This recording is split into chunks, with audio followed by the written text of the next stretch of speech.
What's up, guys? Welcome back to my YouTube channel. It's Tough Willie here with another YouTube video.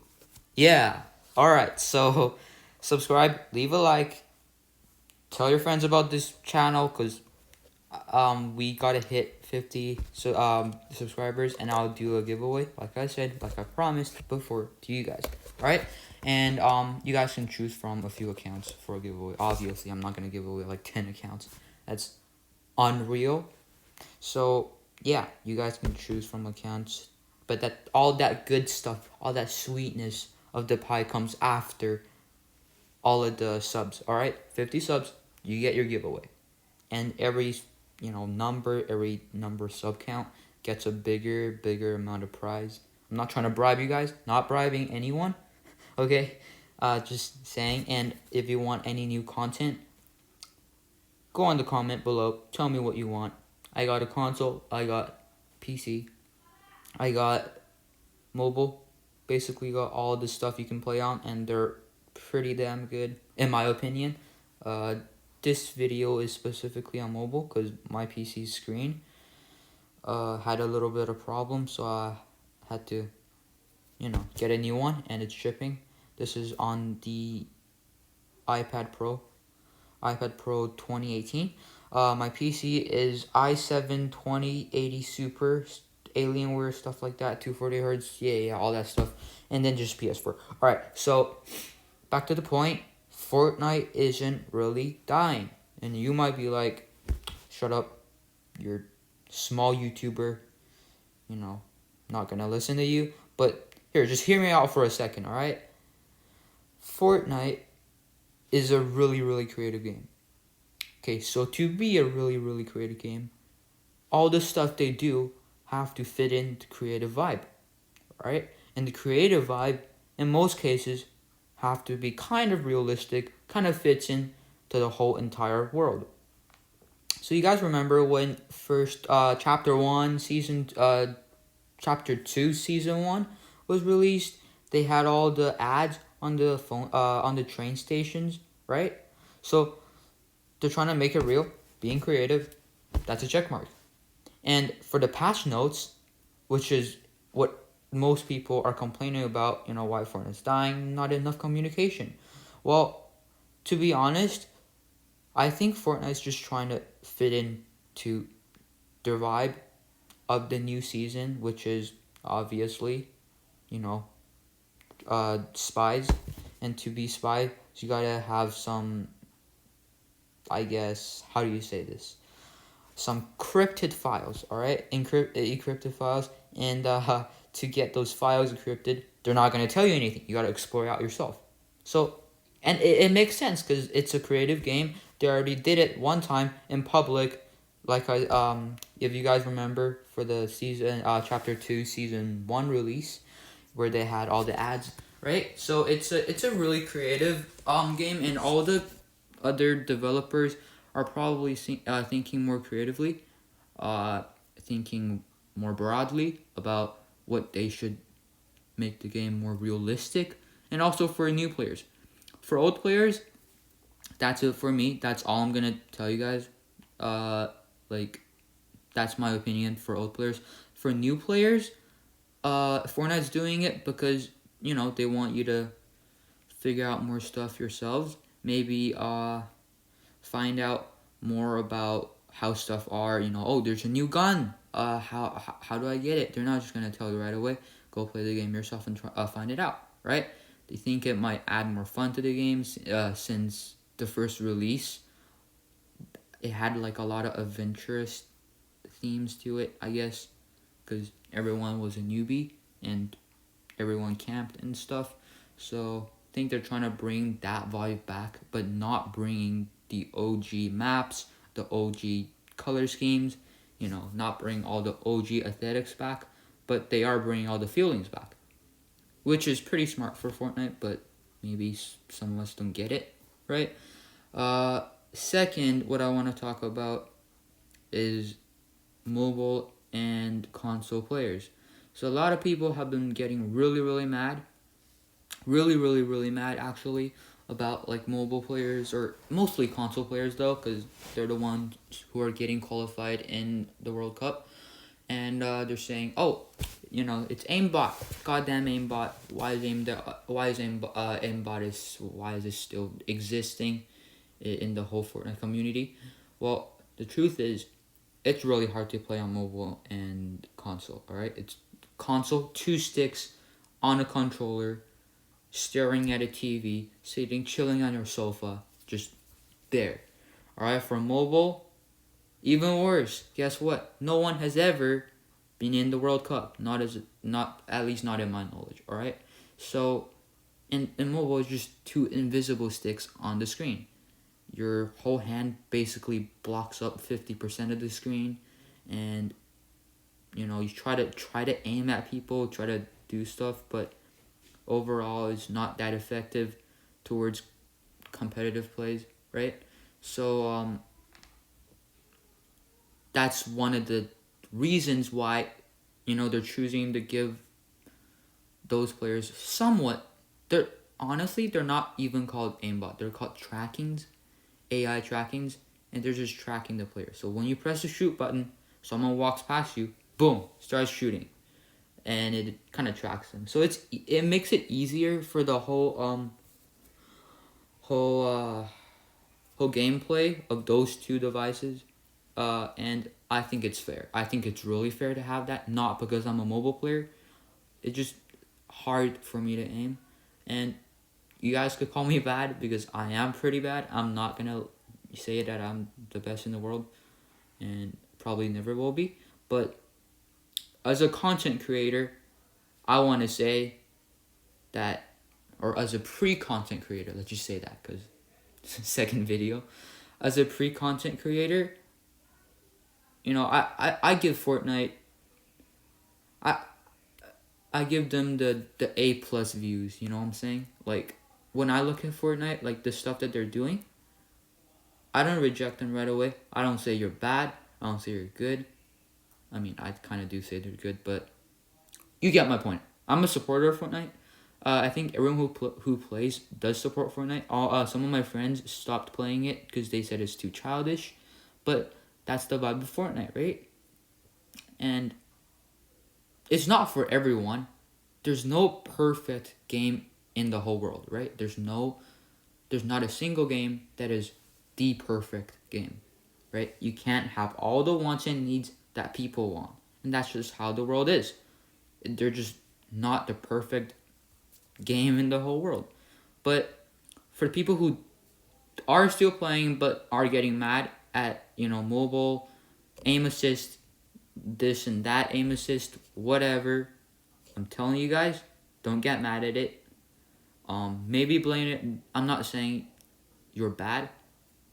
I'm not saying mobile players are better than PC players, or console players are better than PC players. They just kind of need it. And to be good, they really need that. Like lower frame rates, really, really bad controls, and like crappy graphics, I guess. It just doesn't bring the whole vibe of the whole sweaty vibe out, alright? Let's just say the whole sweaty vibe. And think about it. Only 3 or 2 console players went on the World Cup. Alright? So like there's no mobile players going on the World Cup. Which means you shouldn't be caring too much about aim assist for mobile and console. Alright, so to the next point, and this is the one where people are getting really, really, really, really frustrated about, is the matchmaking. So I think it was Cypher PK or something. This YouTuber said something pretty damn accurate. He talked about, if I went away for a month, alright? Quitting Fortnite for a month, getting back at it like after the month. Obviously, not that normal, but pretty normal, at least for me. You can't just stick to one game all the time, right? So he said about after coming back, he's not as good because muscle memories, because I've been played for too long, right? So that makes sense. He's not very good. But the thing is, after you come back, you're still going against sweats. And why is that? Well, because, in the machine's mind, you used to be super good. So they're putting you against the ones who are, really, really, really sweaty, really, I guess, just overall, really, really competitive, aggressive player.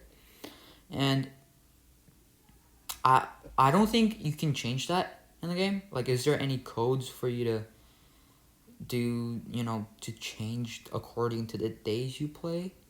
Not really sure. If you guys know any of those, by the way, leave it at the comments, right? I'll read all of them. All right, I'll read all of them, and I'll study them myself.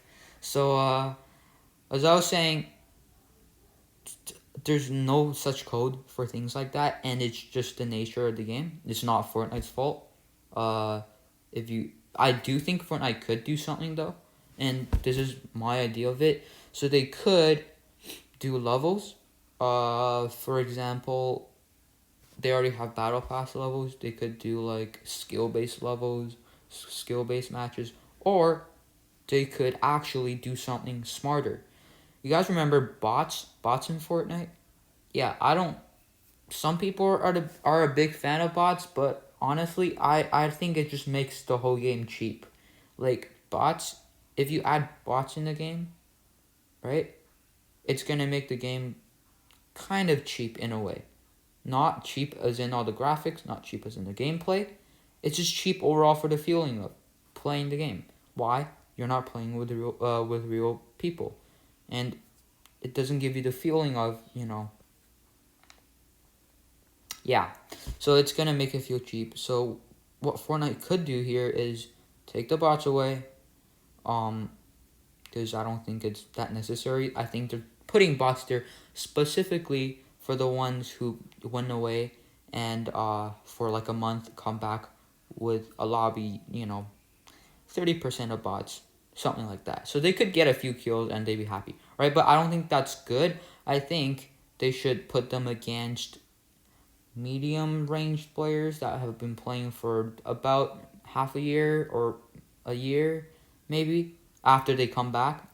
They could add a code where they could keep track of how long you've been playing and how long you've stopped, and then they could just add it automatically adding other stuff to the game to make it more to make the game smarter. All right, let's just call it that. To make the game smarter, they could add more stuff so that when you come back from your long break, whatever you were doing, trying out other games, this big test coming up, whatever you were doing could make it better after you come back, right? You don't have to play with sweats and try to keep up.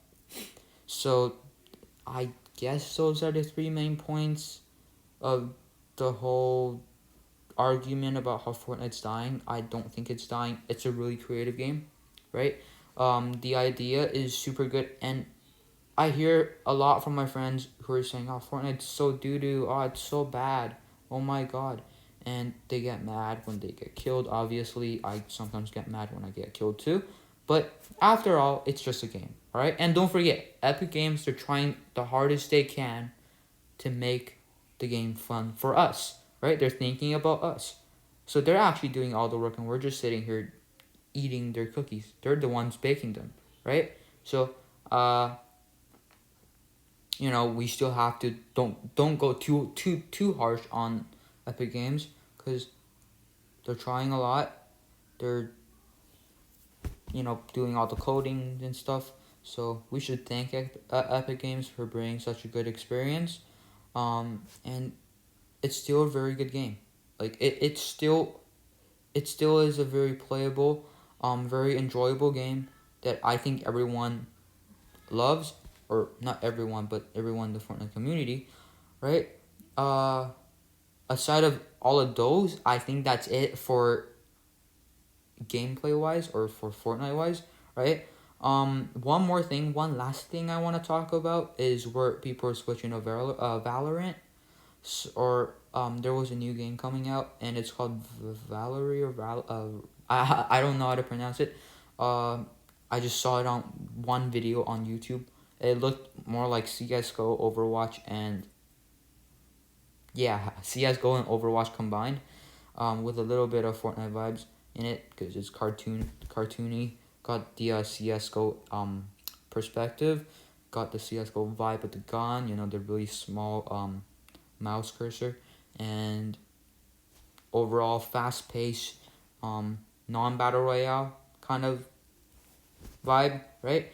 So a few big Fortnite players have switched to that game, which it's I find it weird because personally the game does not look fun to me. Uh, and I'm not like a Fortnite addict or anything like that. I don't play that much a day, like rarely an hour. But yeah, I don't. It doesn't look fun to me. I tried CS:GO before.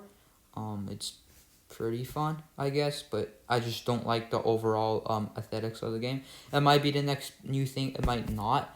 I believe in Fortnite personally. I think Fortnite's gonna do a really good job on upgrading their games, right? The new season might be lit, and everyone just starts coming back, right? They might listen to some of our ideas and, you know, mess some stuff with it, right? So whole point is Fortnite is not dying, all right? It's not dying, definitely not dying. At least popularity wise, it's not dying. You can hear small kids, other teenagers talking about it all the time, and that's a good thing. That's a good thing. I think the game is really creative. Uh, it doesn't have to be like the only game in the world, right? It just it's a really comfortable game overall. And I think that's what makes it fun. It's creative. It's got some ideas. You know, the graphics look really, really. It has its own styles, all right? So a good game needs their own style, right? A good writer needs their own style as well. So I think in Fortnite, in the sense of Fortnite, they got their own styles. You know, they listen to community ideas. They're creative. They try to make stuff look realistic. Sometimes it might not work out. I feel like all we need to do right now is just give Fortnite some time, right? You can't be good for 2 long years and then still be good again. You should make some mistakes, and that's a good thing because they're going to change, right? You make mistakes and then you change. If you fail, don't worry about it. Look at all the other games. For example, Call of Duty, right? Call of Duty was super popular, went down a bit because obviously Fortnite took over, and then now it came back late. Now it came back again. Warzone. By the way, I can make more Warzone videos for you guys if you guys want. Haven't made any yet because PC's dead, but when it comes back, I'll make more, or not make more. I'll make one. So yeah, I think we just gotta give Fortnite a little bit more time to, you know, adjust their games, listen to the community ideas, um, and I think Fortnite should be good. Like, it's a skill wise game, right? Skins doesn't make you any better, right? You got the Renegade Raider, all right. Somebody could still kill you if they're better, right? And overall, it's a really smart game, smart ideas. I appreciate it a lot because I'm a big fan of it. And I hope you guys are, because otherwise you wouldn't be watching this video. But these are my theories, on my own thinkings. All right, it's like total. If yours is totally different, if you think Fortnite is dying right now, don't like. You can just ignore what I'm saying. All right, it's just my opinions. If you agree on it though, you can leave at the comment. You know, I agree with it, and I'll see how many people agree with it. We got like, I think 9 subscribers, and that's a good look for the channel. Uh, and I hope you guys, you know, not get corona. Everyone's probably getting a little bit grumpy and complaining about Fortnite because, you know, corona, right? Corona's here. Everyone's spending their time at home, you know, vibing, and sometimes could be a little picky, picking bones out of and egg yolk. So yeah, that's my whole opinion about the whole Fortnite is dying thing. I think it's not dying, but if you do think it is dying, like I said billions of times, leave a like at the comment below. Um, leave your thoughts at the comment, and yeah, dude, I'll see you guys next time. As always, thank you for watching. Subscribe. Tell me what to do next, and you guys are all bloody legends. Y'all are goated. Alright? Every single one of the subscribers or the people who watched the video or the ones who liked it are goated and are legends. Alright? See you guys in the next one.